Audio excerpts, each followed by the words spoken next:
다시 김찬호 교수님 모셨습니다. 예, 감사합니다. 와 옷을 바꿔 입지 못하고 복장이라 죄송합니다. 어떻게 그래. 뒤집어라도 정치자에 대한 예의가 아닌데.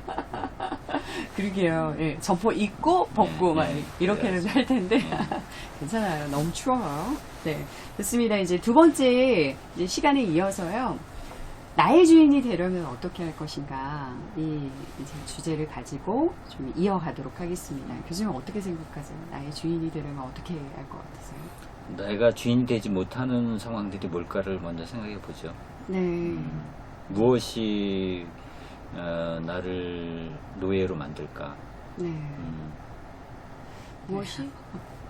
일하지 못함에 있어서 이 경제적인 게 막 계속 와르르 무너지는 것 같아서 네, 주인이 되지 못하는 것 같아요. 네, 솔직한 고백.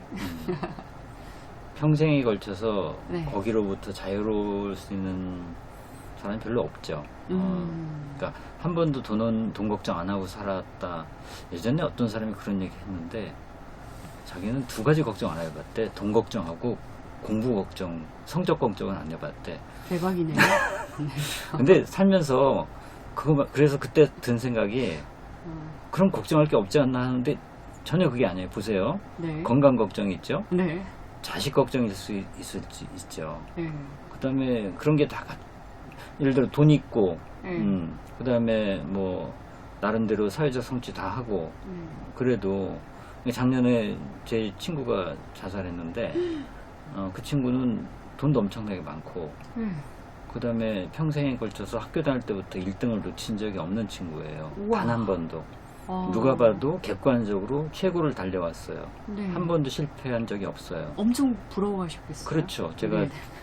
고등학교 때 주눅이 들 정도로 모든 게 다 심지어 외모하고 뭐 말 하여튼 어떻게 네. 제가 그 나이에 어떻게 아이가 저렇게 완벽할 수 있을까. 네. 거기다 매너도 좋아. 너무 인간성도 좋고 뭐 취미나 모든 면에서 하여튼 뭐 이렇게 하나도 결함이 없는 아이였어요. 네. 근데 그 작년에 흔히 말하는 엄친 아들. 그때는 뭐 글쎄 뭐 집안은 굉장히 좋긴 했는데 그게 엄친인지 뭔지 하여튼 그랬어요. 네. 그러니까 이거는 인간은 걱정거리가 참 많다. 다른 걱정들. 그렇죠. 그러니까 어느 하나의 걱정에 빠져 있으면 그게 다처럼 느껴지죠. 네. 그게 전부인 것처럼. 그런데 나중에 또 보면 자기가 걱정할 수 있는 여러 가지 상황들을 한번 이렇게 시뮬레이션 해볼 필요가 있다는 생각이 들어요. 내가 지금 이 걱정을 하고 있지만 이 걱정 말고 다른 걱정이 또 있을 수도 있잖아요. 이 걱정이 이제 해결이 되면 아니 이 걱정과 함께 올 수도 있잖아요. 그죠? 그러니까 지금 돈 걱정이 최고로 하지만 아니요, 많아요. 돈 걱정보다 더 절박한 게 있을 수 있잖아요. 네, 그죠? 많아요, 사실. 네, 많죠. 네. 실제로. 네. 근데 이렇게 슬퍼요, 그래서. 지금 이 순간에 이렇게 앉아서 얘기할 수 있는 정도만 해도 감사합니다. 그죠? 네. 예를 들어서 내가 협박당해 보셨어요? 협박? 협박당하면요. 네, 은근 협박. 은근히 협박은 네, 실제로 실제로 전화 오고 집 앞에 찾아오고 스토커처럼. 그러면 저는 인생에 딱 한 번 한 10년 전에 사람 죽이고 싶은 생각이 진짜로 들었던 적이 있거든요. 이게 청부살인이라는 게 이래서 하는구나. 그러니까 교수님이 그 사람을 예. 내가 그때 만약에 네. 드러나지 않으면 그 사람 죽일 수 있다면 죽이겠더라고요. 그 정도로 힘드니까. 네. 아니 뭐 시도 때도 없이 전화하고 집 앞에 찾아와서 막 협박하는데 물론 내가 잘못했지. 우연히 기차에서 이렇게 내가 가방을 이렇게 약간 잘못 매서 이렇게 돌아서는데 그 사람 눈이 딱 맞은 거예요. 눈이 약간 다치는데 네. 심하게 다친 건 아니에요. 누가 봐도. 근데 이제 엄살을 피면서 계속 병원에 와 있다. 병원비 가져와라. 아프다 하는데 어떻게 해. 그래서 한 달을 시달렸거든요. 우와. 그러니까 시도 때도 없이 전화해서 병원비 가져오라는 거죠. 안 하면 고발하겠다. 뭐. 그러니까 내가 잘못한 게 있으니까. 네. 근데 심증은 가죠. 네. 저 사람이 엄살 피는 게. 근데 아프다는 걸 어떻게 내가 아프다는데. 된통 걸리셨군요. 그렇죠. 잘못 걸렸죠. 그러니까 그때 그 사람을 죽이고 싶더라고. 진짜로. 또 어떻게 해결하셨어요? 이제 주변에 도움을 청해서 경찰 데리고 가신 거예요? 경찰까지는 아닌데 제 안과 의사 등등 제 친한 친구 안과에 있었고 이렇게 통해서 네. 그 사람이 엄살 피고 있는 가구 증명해냈죠. 아. 그래서 이제 좀 힘들게 빠져나갔어요. 근데 네. 그러니까 그런 일을 당하면 네. 돈이고 뭐고 소용없어요. 아. 잠을 그것만 못 생각해. 잠을 못 자는데 일이 안 되는데. 그것만 해결되면. 근데 그 정도만 하더라도 별로 협박도 아니에요, 사실은. 왜냐면 지금 이 정도로 내가 잘못한 걸 얘기해도 아무 문제 없잖아요. 그건 나의 실수지 도덕적인 내 문제는 아니었잖아요. 네. 만약에 내가 도덕적인 뭔가 문제가 생겨갖고 어디서 뭐 돈을 내가 사기를 쳤다든지 아니면 뭐 다른 여러 가지 있을 수 있는 그런 어떤 저의 추한 모습 이런 걸 가지고 걸고 협박했다 그러면 네. 진짜 자살하고 싶겠죠. 그래서 하여튼, 최근에 이 공직에 계시는 분들이 그런 그렇죠. 상황들이 예. 벌어지기도 하는 것 같아요. 그죠? 그래서 다시 원래 우리 이제 주제가 네. 어떻게 주인이 될 수 있을까? 네. 자기가 주인이 됐던 시간들을 한번 돌이켜보면 그게 음. 어떻게 가능했는가를 생각해 보자고요. 이렇게 추상적으로 어떻게 하면 그 될 수 있을까? 막연한 질문이잖아요. 그러지 말고 내가 나다울 수 있었던 시간이 하나도 없진 않을 거잖아요. 어릴 때부터 쭉 따져보면. 근데 그렇게 생각을 해본 적이 별로 없었던 것 같아요. 근데 그렇게 네. 접근을 해야 될 것 같아요. 네. 내가 다시 한번 산다면 그때처럼 살고 싶다. 그런 시절, 그게 짧다 할지라도 그게 언제였나. 그리고 그것은 어떻게 가능했나. 이렇게 생각을 해봐야 되겠죠. 네. 그죠? 결국 자기답게 산다는 건 자유롭다는 거고, 자유롭다는 건 자유, 스스로 자자에 유래한다는 거, 자기로부터 유래하는 거거든. 안에서부터 뭐가 나오는 거. 되게 번역을 잘했다는 생각이 들어요. 프리덤을 네. 자유라고 번역한 게 네. 탁월하다는 생각이 들거든요. 그 뜻풀이가 그렇잖아. 네. 스스로 자자에 말미암 윤자잖아요. 네, 네. 그러니까 자기로부터 말미암는 거죠. 네. 근데 그게 어떤 탐욕일 수도 있죠, 물론. 잘못 가면.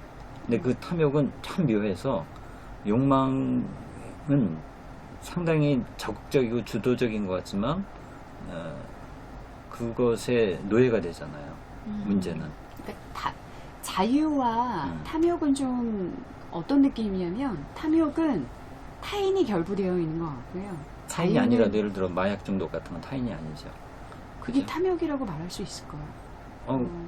지나친 뭐 그냥 중독이죠. 다 네. 탐욕이죠, 그게. 네. 그러니까 인간만이 자기 필요 이상의 것을 원하는 그런 속성을 갖고 있는데 네. 이게 되게 분간하기 어려워요. 동물들은 네. 어쨌든 다 자기 쪼대로 살거든요. 네. 그 자기의 필요를 벗어난 건 하지는 않잖아요. 네. 근데 인간은 참 묘하게 그런 삶의 시스템이 이상하게 얽고 나갔고 계속 끊임없이 뭔가 성장 코드로 네. 밟아 나가려고 하는 그 욕구가 나중에는 이제 욕망이 되고 그렇죠. 그렇다는 거죠. 그래서 네. 그게 권력 관계로 되고 그러니까 많은 부분 다 그 힘의 논리에서 우리가 벗어나지 못하잖아요. 네. 그래서 나답지 못한 거고 눈치를 봐야 되고 그 권력 아니면 돈 아니면 뭐 욕망 뭐 이런 것들이 우리를 이렇게 주인의 자리에서 끌어내리는 거잖아요. 근데 그 중에 욕망 같은 경우는 내 안에서 올라오는 것 같으니까 헷갈리거든요. 네. 욕망을 추구하면 네. 내가 보다 나다워지는 것 같이 느껴지는데 결과적으로는 그게 오히려 더 큰 족쇄가 되니까 네. 그렇잖아요. 중독이 대표적인 거죠.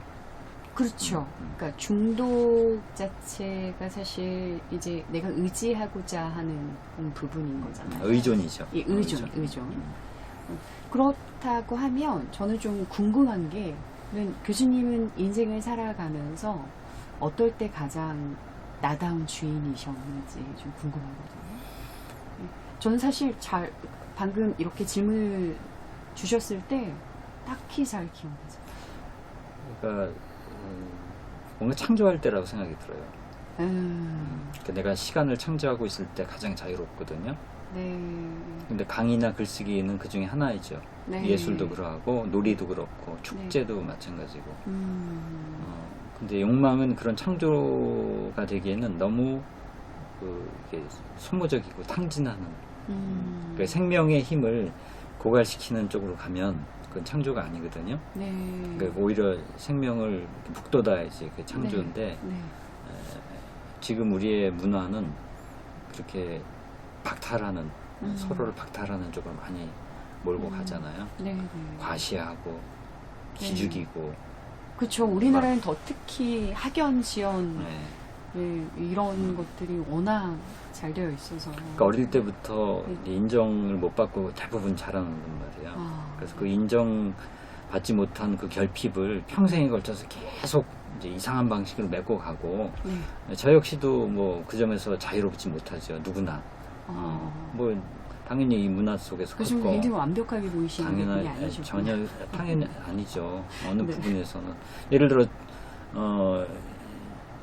뭐 참 우스꽝스럽긴 하지만 네. 책을 저보다 훨씬 더 많이 썼다기보다 저보다 제가 보기에 네. 더 이렇게 영향력 있는 저자들이 있잖아요. 아니 그냥 쉽게 말해서 베스트셀러 뭐 베스트셀러 로 말씀하시는 거잖아요. 근데 그게 베스트셀러이기도 네. 하면서 네. 그분이 이게 베스트셀러도 여러 가지 있잖아요. 네. 그러니까 그 안에 좀 나누고 싶은 거죠. 베스트셀러라고 다 부러운 건 아니고. 아, 네네. 그 중에서. 근데 그 중에 실제로 진짜 영향력이 있고. 네. 그 나이에 글쓰기를 배우고 싶은. 그 나이에 어떻게 저렇게 할까. 오. 이런 네. 분이 있으면 양가 감정이 다 들죠. 네. 근데 부럽기도 한복하고 하고. 내가 그래도 배울 만한 사람이 있으니까 좋다는 것도 있지만 한편으로는 네. 난 뭐 했나. 이런 생각이 순간적으로 드는 거죠. 약간 초라해지고. 예. 상대적인 박탈감이 그렇죠. 교수님도 있으세요? 박탈감이라기보다 이제 자괴감이죠. 오. 박탈감은 네. 그 사람이 나한테 어떻게 한 게 아니기 때문에 박탈감이라기보다 네. 괜히 비교하면서 네. 이제 약간 주눅드는 이런 건 당연히 있죠. 네. 그게 꼭 나쁜 것만은 아니죠. 100%. 이제 한 10% 정도만 있으면 그게 오히려 새로운 일을 하는데 원동력이 될 수도 있는데 네. 그게 때로 확 나를 엄습하면 그렇죠. 엄청 우울에 빠지기도 네. 하고. 근데 그때 빨리 네. 알아차리고 빠져나와야죠. 네. 그렇군요. 그래서 네. 자기 공간을 만드는 것 음. 그게 중요한 것 같아요. 자기 공간이 없으니까 여기서 공간은 꼭 물리적 공간이 아니라 네. 사회적, 심리적 그런 공간이죠. 다른 사람과 함께 만들어가는 그런 세상 그거를 다양하게 만들어가면 굳이 눈치 보지 않고도 살죠. 여기서 말하는 자기 공간이 자기 자원? 이런 걸 말하는 그러니까 내가 그냥 자연스럽게 네. 있는 그대로 나를 펼쳐도 괜찮은 공간. 네. 우리가 안전한 공간? 그렇죠. 예. 잘나 보일 필요 없는 공간. 예를 들어서 어린아이들이 다 그렇게 놀잖아요. 네. 어릴 때는 모든 게 다 자기 공간이에요. 네. 근데 그 시간이 너무 일찍 끝나니까 문제지, 요새는. 네. 근데 옛날은 꽤 오랫동안 그 유지가 됐잖아요. 네. 저 사춘기 들어가기 전까지만 하더라도 저 초등학교 때 놀면서 네. 뭐 이렇게 눈치 보고 그러지 않았거든요. 네. 근데 지금도 요새는- 별로 눈치 안 보신. 많이 보셨. 눈치 볼 수밖에 없죠. 봐야 되는 거고. 쓰레기 안 버리신다고, 청소 안 하신다고 막 눈치 보시고. 네. 그렇군요. 네. 그러면 교수님한테는 지금 현재 자기만의 공간이 어떤 공간으로 그러니까 저는 많이 이제 위로받고 계세요? 제일 큰 게 아무래도 네. 이제 책을 통해서죠. 도서관에 딱 앉아 있으면 네. 막 행복하세요? 그 많은 책들이 다 나를 위해서 쓰여진 것 같고 아, 그 저자들이 나를 만나러 기다리는 것 같고 이야. 그런 착각을 하게 되죠. 네. 그리고 가능하잖아. 내가 그 책을 펼쳐두는 순간 저자와의 만남이 시작되잖아요. 아, 네, 네. 그게 얼마나 놀라운 일이에요. 네. 그죠? 이렇게 음. 혼자서 독백도 하시고. 네. 그리고 사색도 하시고. 그 책을 읽다가 대화가 가능하잖아요. 그 사람이 생각하지 못한 걸 또 내가 그 책을 읽다가 생각도 하고 그래서 책을 쓰게 되는 거고. 네, 네. 그리고 그 책과 책을 연결해서 그렇죠. 융합하기도 하고 그렇죠. 새로운 것을 창조하기도 하고. 네. 근데 그 음. 창조의 기쁨을 자꾸 누리다 보면 네. 그 아까 그렇게 불필요하게 그 외형을 가지고 비교하는 그 습관에서 벗어날 수가 있죠. 아. 그게 별로 중요하지 않은 거죠. 네. 그죠? 내게 더 지금 더 가슴이 뛰는데 뭐 그거 갖고 비본질적인 거예요. 그게 뭐 전혀 없어지진 않아요, 절대. 네. 근데 상대적으로 되게 좀 옅어지는 거죠. 네. 되게 좋은 말씀이신 것 같아요. 그래서 주의력이 바로 여기에 관련이 되는데 네. 자꾸 어떤 그러니까 요즘 키워드 예, 네, 책을 쓰고 계시는 외부 주의력. 정보 네. 이런 영상 이런 거에 자꾸 이렇게 끌려다니다 보면 내 공간을 만드는 힘이 점점 더 바닥이 난다는 거예요. 근데 그 얘기- 교수님 꼭 음, 책을 통해서 많이 주의력이 그건 있는 건 아니지. 아니잖아요. 그건 아니지. 책은 네. 하나 얘기 들은 거고 네. 대화일 수도 있고요. 네. 제가 좋아하는 음악일 수도 있고 네. 산책일 수도 있고 네. 일단 그 몰입하면서 네. 생명의 기운을 이렇게 느낄 수 있는 그것이 흐르고 다른 사람과 교환되고 그런 거잖아요. 책을 쓴다, 책을 읽는다는 것도 혼자서만의 네. 건 아니잖아요. 제가 갑자기 생각이 나는데 모 책에서 꼭 책을 읽어야만 하나요? 라는 그런 질문 안에서 그 저자가 한 말이 책을 꼭 읽어야 하는 건 아니다. 그런데 이 책 속의 의미를 가지고 내가 계속적으로 질문하는 게 중요하다. 그런데 그것보다 더 중요한 게 뭔지 아냐? 뭔 것 같으세요? 되게 이거 정말 중요한 키워드다라고 지금 뭐예요? 교수님 말씀하신 산책이다 이렇게 얘기를 하더라고요. 그 질문을 가지고 음. 산책을 많이 해라. 그게 많은 책을 읽는 것보다 더 100배의 가치가 있다라고 이야기를 하시더라고요. 퀴즈 하나 낼게요. 산책의 반대말이 뭔지 아세요? 죽은 책. 이거 끊어야 할 것 같아요. 네, 교수님. 예. 제가 산책 네네. 누구랑 하면 이 농담을 종종 해요. 지금 산책의 반대말은 죽은 책이다. 지금 저자와 걷는 건 살아있는 책과 걷는 거다 이런 얘기를 하는데 아, 예. 그러니까 사실 책 안 읽어도 돼요.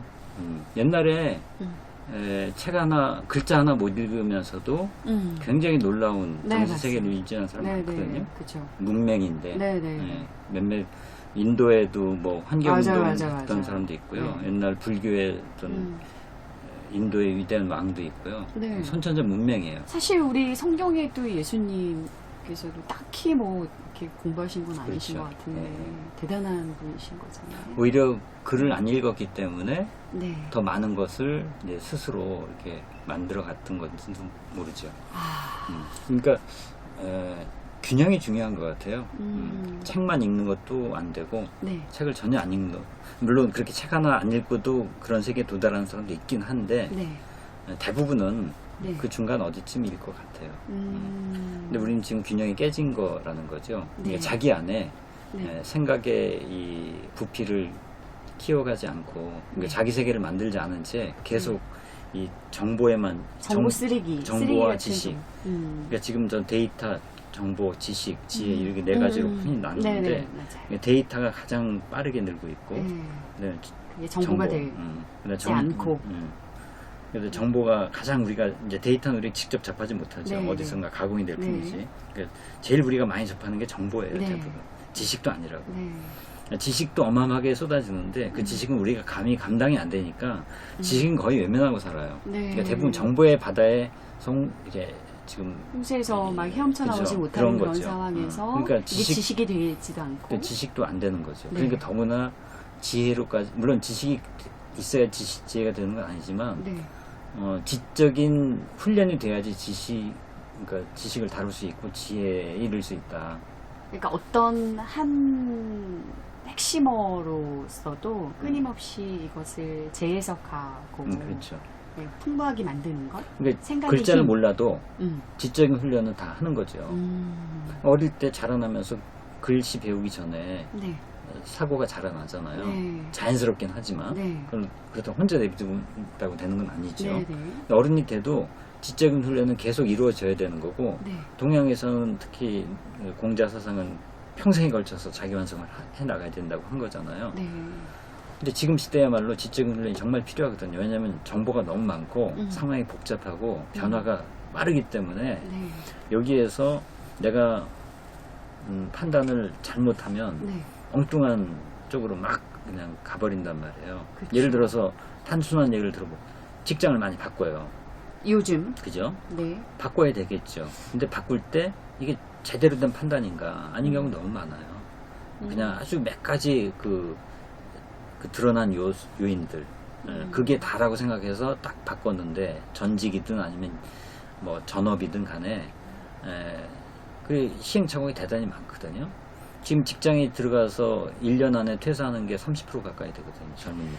근데 그것을 좀 달리 생각을 해본다고 하면 이제 최근 직장 트렌드는 직장이 아니라 직업이다. 어쨌든.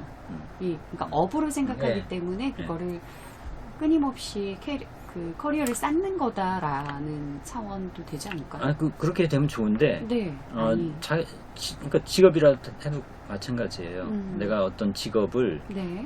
갖고 쭉 가다가 네. 직업도 바뀌잖아요, 또. 네. 그러니까 직장의 문제가 아니라 직업이라 할지라도 얘기는 똑같다는 거죠. 네. 그러니까 전업이라고 하죠, 그걸. 전업. 그 전업도 관련된 여러 가지 상담 같은 거 라디오 종종 듣다 보면 네. 그런 걸 많이 접하게 돼요. 네. 되게 그 피상적인 판단을 해서 네. 중대한 의사결정을 너무 간단하게 하고 나중에 뒷감당을 못하는 이런 일들이 참 많더라고요. 그게 예를 들어 어떤 부분이 있을까요? 예를 들어서 네. 뭐 이런 뭐가 뜬다 그러면 같이 하는 거예요, 그냥. 네. 준비도 안 된 채로. 누가 해서 성공했다니까 나도 되겠지. 듣고 보면 되게 웃기죠. 근데 그런 식의 의사결정을 정말 많이 하거든요. 거기에 빠지면 그렇게 착각이 일어나요. 뭐 예를 들어 요즘은 유튜브를 해라. 그러니까. 유튜브가 뜬다더라. 그렇죠. 막 이렇게. 예. 그 잘된 케이스만 보게 된다고. 실패 케이스가 훨씬 더 많은데. 네. 그러니까 우리가 생각하는 훈련, 이 지적인 힘이 없으면 네. 그런 걸 딱 접했을 때 네.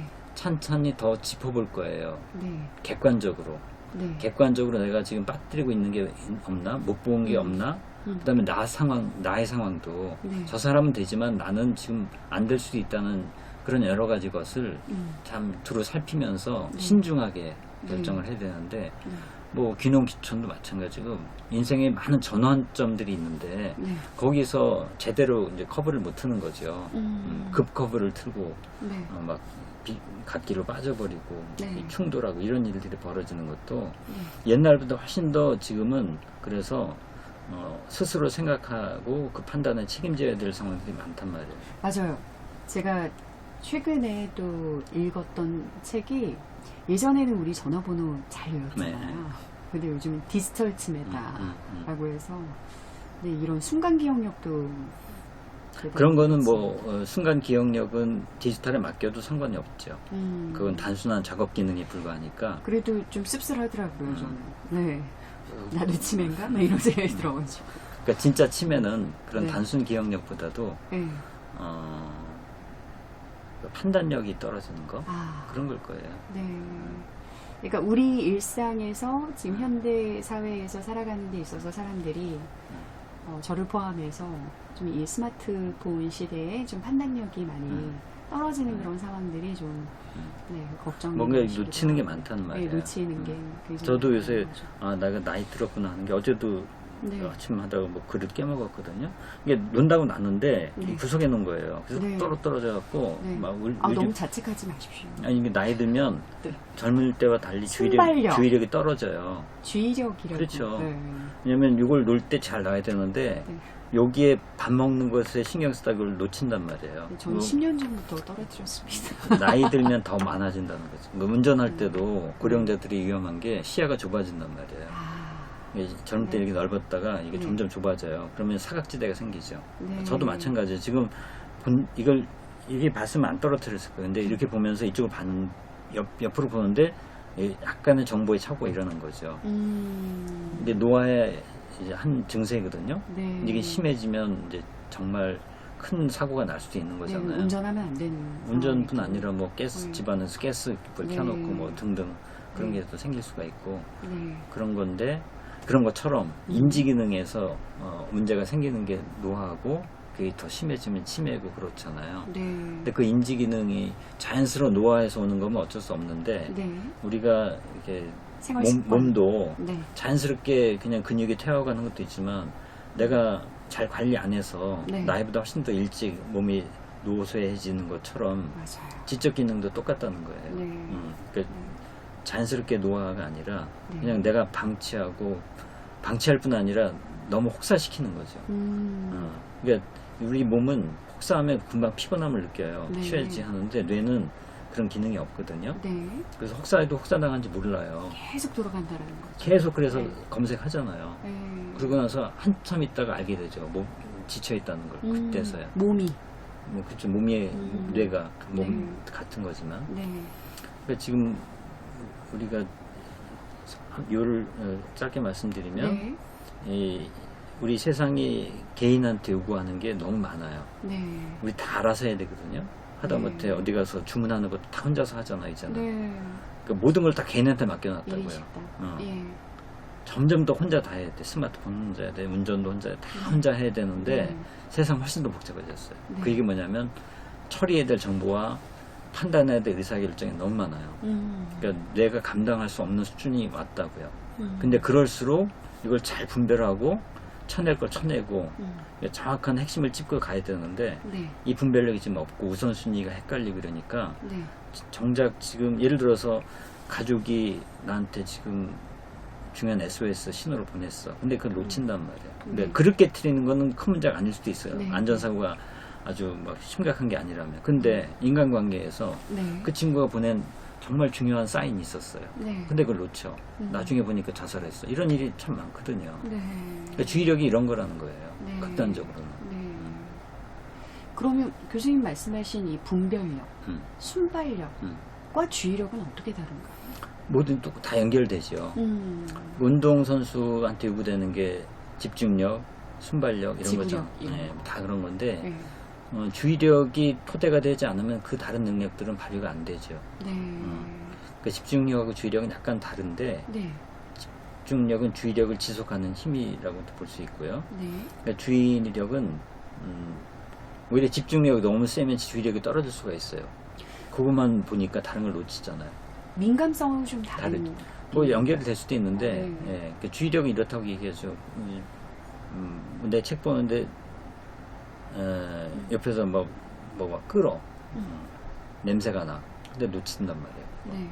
그러니까 주의력은 이렇게 시야를 열어놓고 네. 뭐가 있으면 다 캐치해낼 수 있는 아, 그런 게 주의력이죠. 네. 집중력은 그거 하나만 딱 보는 거고 네. 그런 거. 멀티태스킹하고는 또 다른 거죠? 다른 거죠. 네. 멀티태스킹은 어렵네요. 하면 안 되는 거고요. 그거. 네. 멀티태스킹은 사실은 그거 네. 왔다 갔다 하는 거지. 네. 인간은 멀티태스킹 할 수가 없어요. 네. 그러니까 예를 들어 음악 들으면서 뭐 한다. 이건 그 정도 네, 아니 음악 들으면서 요리할 수는 있어요. 네.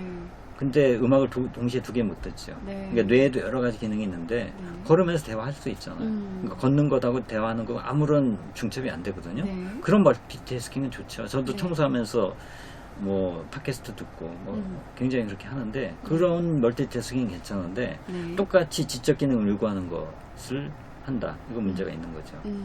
그건 효율을 훨씬 더 떨어뜨리고 네. 되게 부실한 결과로 나올 수 있어요. 자, 그렇다면 교수님 주의력을 향상시키려면 지금 현재 우리가 가장 해야 할 일, 시급한 게 무엇일까요?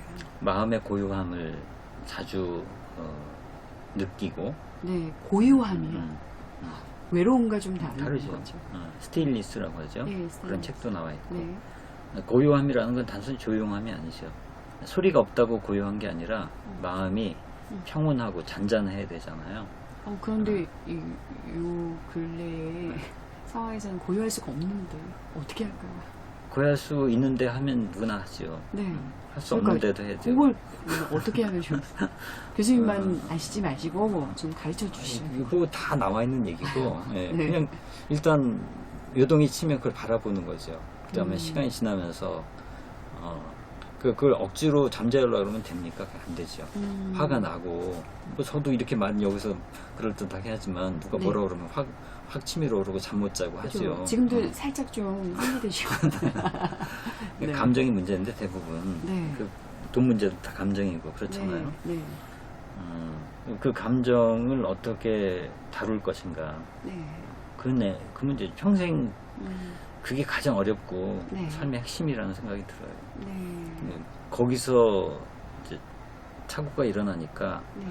그냥 간단하게 끝날 일을 크게 키우고 돌이킬 수 없는 그런 파국으로 치닫고 이렇게 되는 거거든요. 네. 그러니까 그 감정은 그냥 나하고 별개의 어떤 에너지로 나한테 다가오는 건데 네. 그걸 내가 붙잡고 끌려 네. 들어가니까 네. 그게 문제잖아요. 이 왔을 때. 감정으로 행동을 하게 되는 거죠. 그렇죠. 네. 그런데 그 감정을 내가 이런 감정이구나라는 것을 느끼라는 거죠. 한마디로 감정과 동일시하지 말라는 거죠. 어. 감정은 감정이고 나는 나. 만약에 몸에 통증이 있을 때 통증과 나를 동일시하지 않잖아요. 저는 동일시하는데 너무 아픈데 무슨. 그 그래서 동일시가 이런 안 말을 하잖아. 아파 죽겠다 막 이런 얘기. 아니 그 아픈 걸 느끼는 거지 내 정체성이 아픔은 아니잖아요. 그 통증과 나를 동일시하진 않아요. 물론 그런 사람도 있어요. 그 막 환자이고 싶은 거, 뭐 이제 꾀병일 수도 있고 네. 환자여야지 대접받고 음. 자기 연민에 빠지면서 괜히 이렇게 뭐라 그럴까? 그것도 일종의 사회적인 관계 속에서 전략일 수도 있는데. 그러니까 막 이런 거 있잖아요. 연약하지도 않은데 막 연약한 척하고. 그렇죠. 네, 그런 거 말하는 거죠. 근데 그렇게 되면 보호본능이. 위험하죠. 그 통증을 그냥 이렇게 바라보면 그렇게 괴롭지 않거든요. 감당할 수 있는 통증. 얼마 전에 저도 대상포진으로 고생을 했는데 네. 대상포진은 진짜 아프거든요. 칼로 네. 베는 것 같고 바늘로 찌르는 것 같고 막 송곳으로 쑤시는 것 같고 그래요. 네. 근데 언제 올지도 모르고 그냥 갑자기 확 올라왔다 잠깐 괜찮다고 막 계속 이러니까 근데 그때도 네.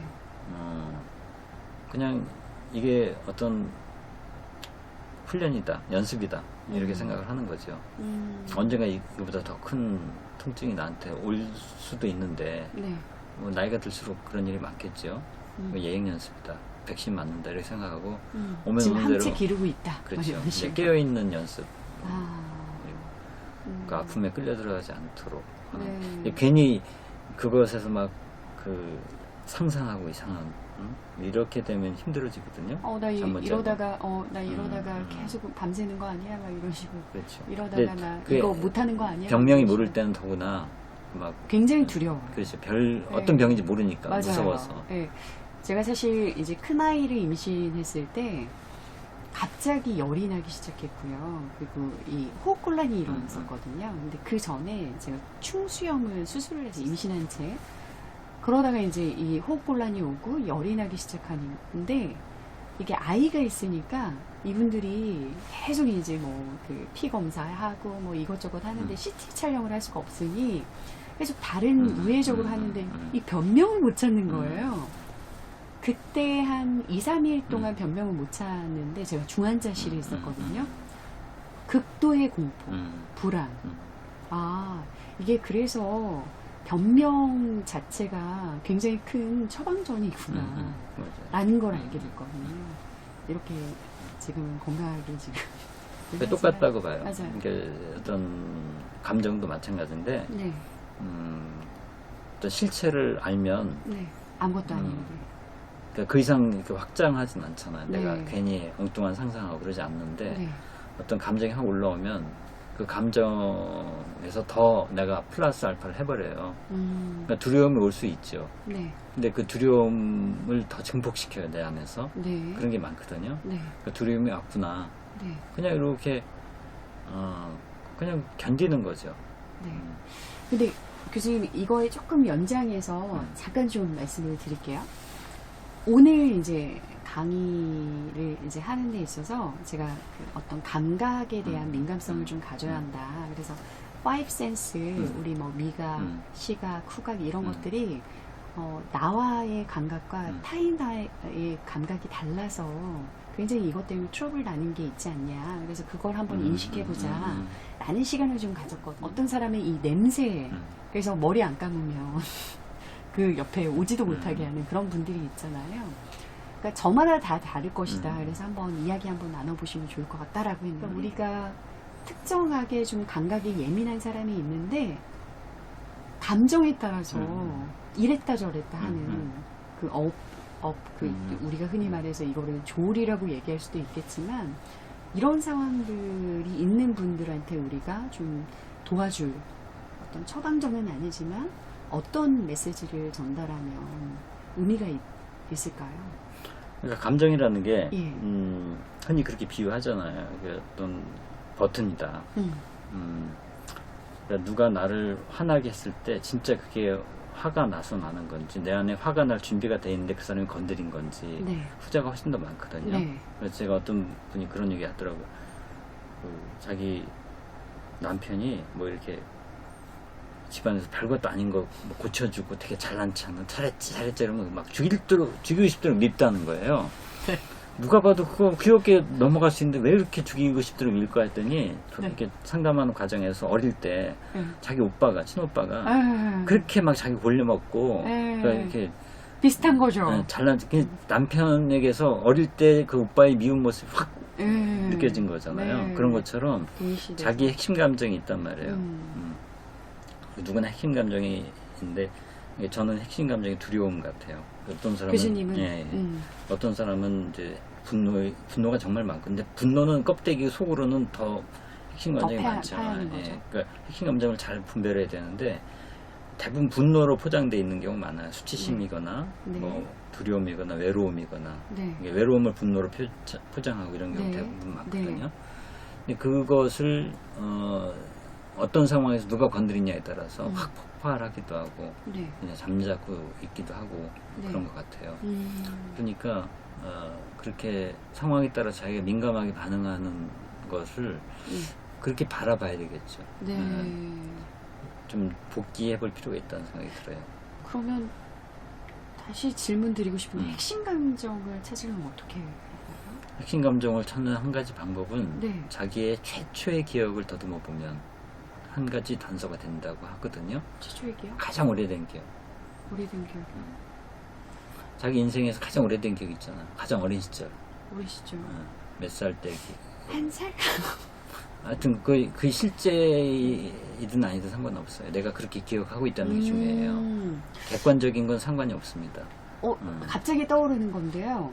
제가 자고 일어났는데 엄마가 없었던 기억. 근데 그게 그 외로움일까요? 그렇죠. 그런 거죠. 외로움, 불안 이런 거. 불안. 그런 거죠. 네. 그러니까 저는 사람 죽는 걸 본 거거든요. 아. 동네에서 불황자가 죽는 모습을 애들과 함께 죽는 순간을 못 기억하는 게 가장 오래된. 물론 이게 진짜 최초의 기억은 아닐 수 있는데 네. 제 머릿속엔 그렇게 편집이 돼 있다는 게 중요해요. 네. 그만큼 아주 강렬하다는 거죠.